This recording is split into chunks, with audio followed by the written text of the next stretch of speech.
I'm glad that Jennette McCurdys' mom died too. That's the sentiment that I seem to see that a lot of people have, and I can't help but agree with it. It's it's absolute facts. Jennette McCurdys' mom is a horrible, disgusting human being that manipulated and practically tortured her child in multiple ways so that she could get what she wanted and really didn't care about her child's well-being.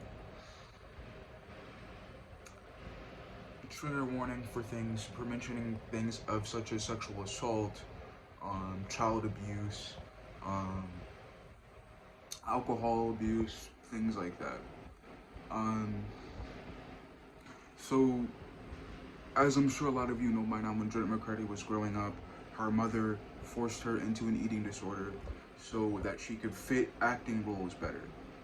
It got to a point where Jennette McCurdy, when she was young and she started going through puberty and developing breasts and stuff, her mother, at the time, Jennette thought it might have been cancer because her mother never gave her the talk on sexual health or puberty or growing up or anything. She didn't understand what was happening to her, and because her mother had previously had breast cancer in the past, she assumed that she may have had breast cancer.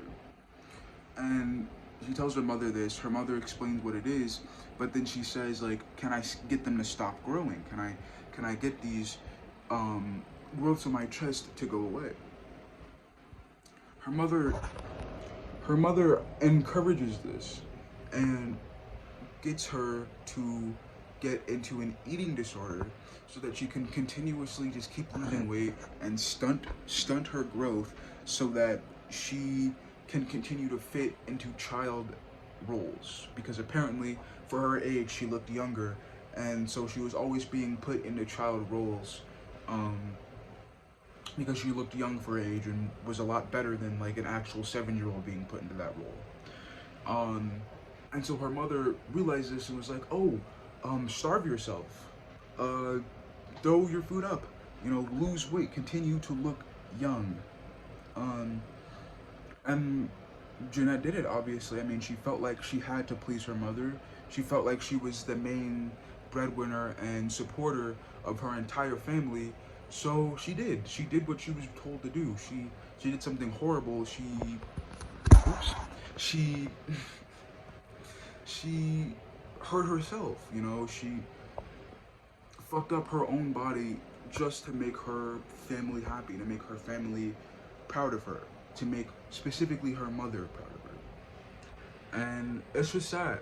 It genuinely is depressing because it didn't take her until she was 20 something and her mother had already died to realize what she had been through. It didn't take her until she was 20. Listen to that. She lived her entire life basically in the shadow of her mother. Everything that she did being controlled, literally never having a boyfriend, barely having friends. She lived her entire life that way until she was in her 20s. Imagine that. Most of us can't even fathom how that is.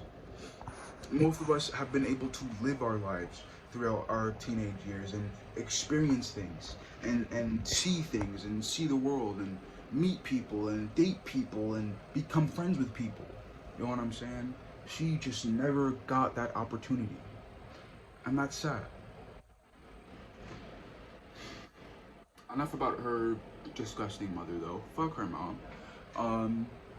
Now let's get on to the man who sat there and watched all this abuse happen and even probably encouraged it and continued it himself. Dan Schneider. Or, sorry, the creator. Dan Schneider was completely complacent to all the things that his child stars went through and even made them go through things himself. He was very emotionally abusive and manipulative, constantly dangling the idea of losing their role above their heads, constantly touching them inappropriately or coming onto them inappropriately, saying weird things, giving them alcohol, giving them things that they shouldn't be exposed to at a young age, putting them in extremely unsafe environments. The set that they were on Dan Schneider sets, they weren't safe. They were completely unsafe environments.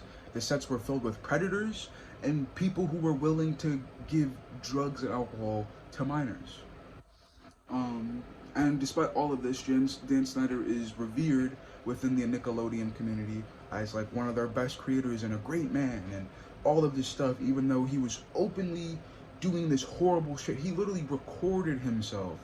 Like, if you go on YouTube and you search up behind the scenes tapes of iCarly and stuff, he recorded himself emotionally abusing and manipulating these people. There is proof, literal physical, like, video evidence out there of this man doing the horrible, disgusting shit to these little children, and Nickelodeon just sucks his fucking dick and just was like, oh, leave with this $7 million. You leave with this $7 million. We're gonna cut ties because like everybody's figuring out about what you did. But here, have money. Leave with this big sum of money, and yeah, have a fun time. Do good. Like, no, they didn't press charges on him. They didn't investigate or anything. They just kicked him out, and they didn't even. They just paid him to leave. Actually, paid him to leave.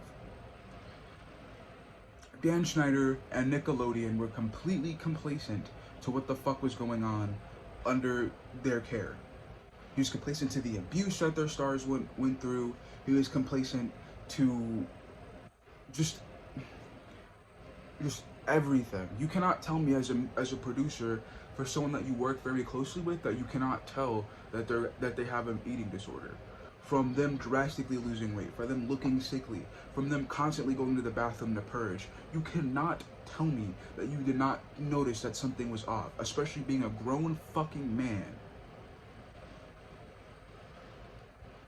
Fuck you, Dan Schneider. Fuck you, Nickelodeon. Especially fuck you, Nickelodeon. A network meant for kids. A network built around kids, but you let kids get abused in your care. Fuck you.